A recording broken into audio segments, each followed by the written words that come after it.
하나님의 이름이 영광을 더 높이 올려드리는 우리 찬양단 다시 한번 감사를 드리고요.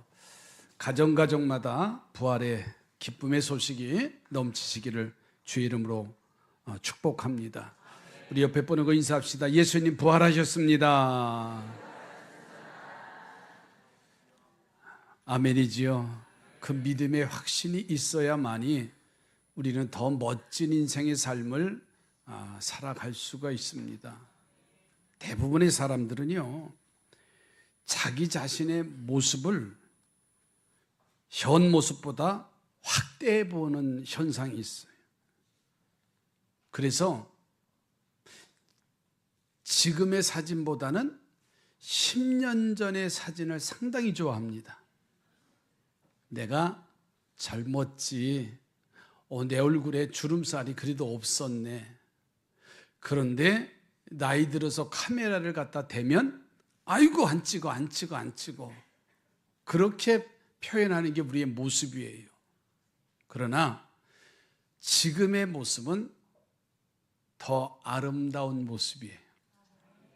옆에 보는 거 인사합시다. 지금의 모습이 더 아름답습니다. 그렇잖아요.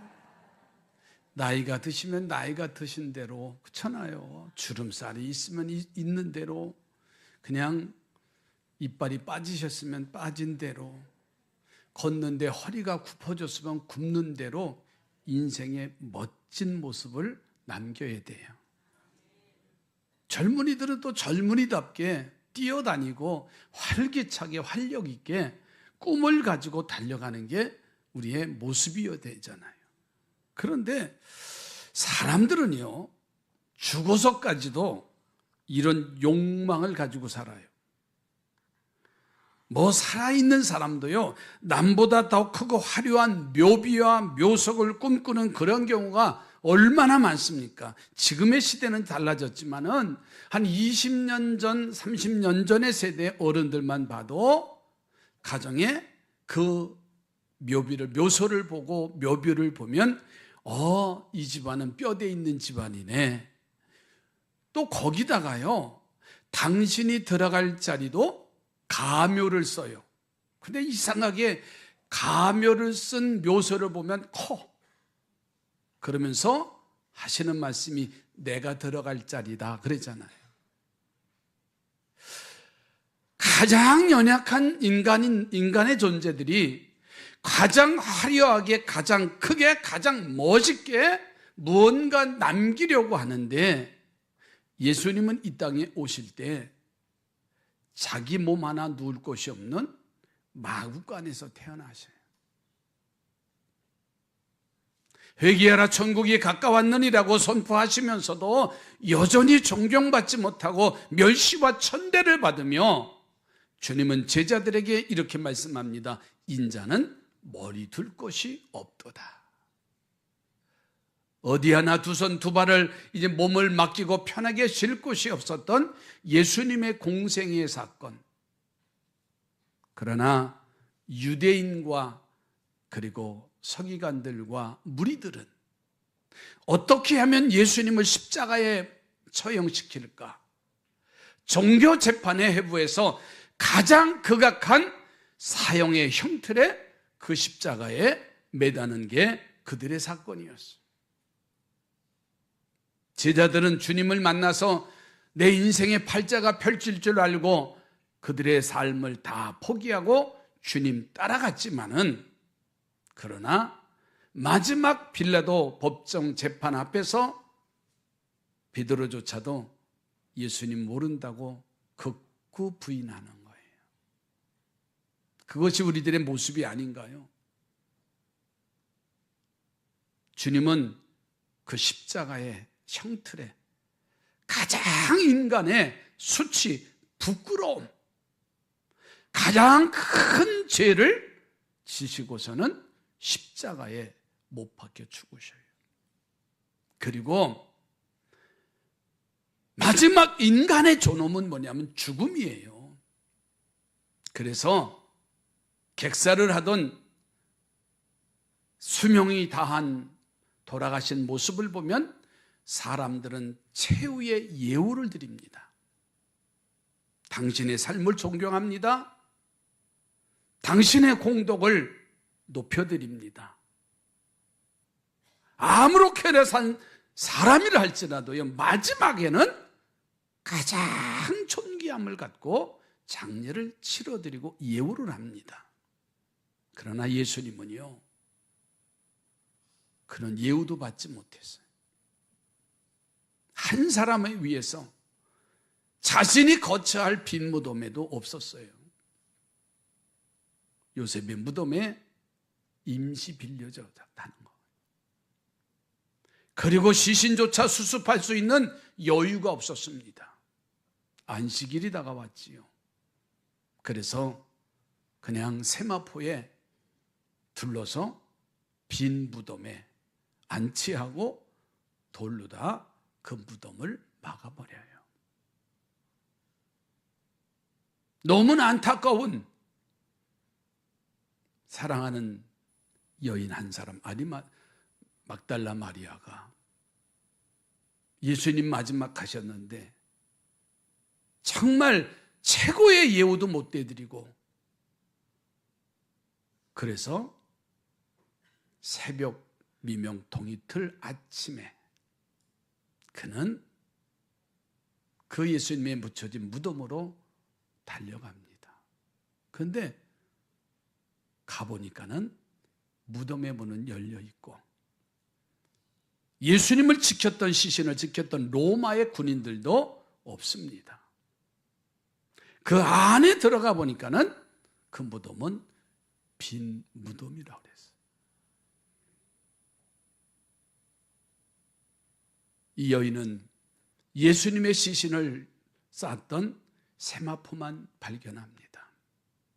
그리고서는 두려워 떨고 있는 제자들에게 달려가서 예수님이 사셨습니다. 예수님이 살아나셨습니다. 그러나 그들은 여전히 믿지 못했어요.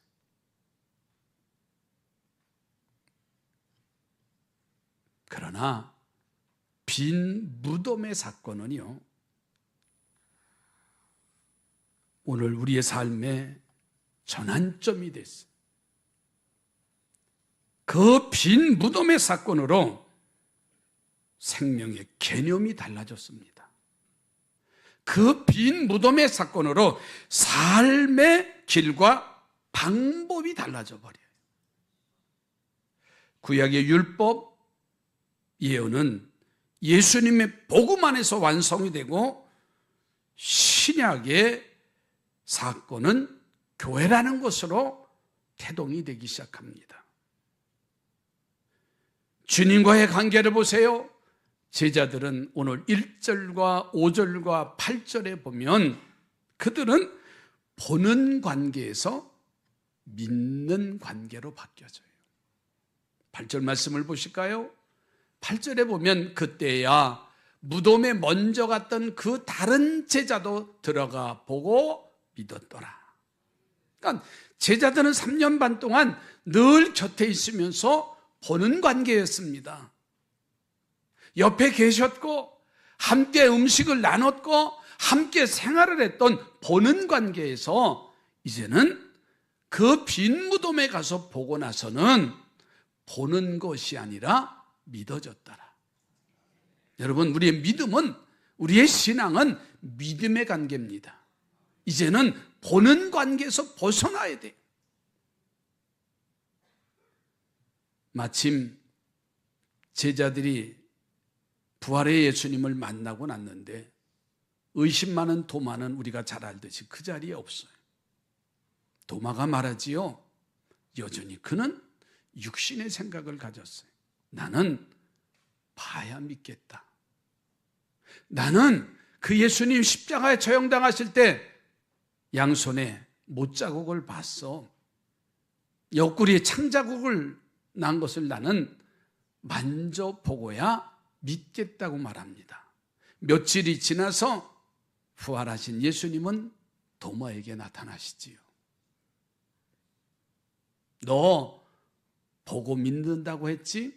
하시면서 하신 말씀이 보고 믿는 것보다는 보지 않고 믿는 자가 더 복되도다.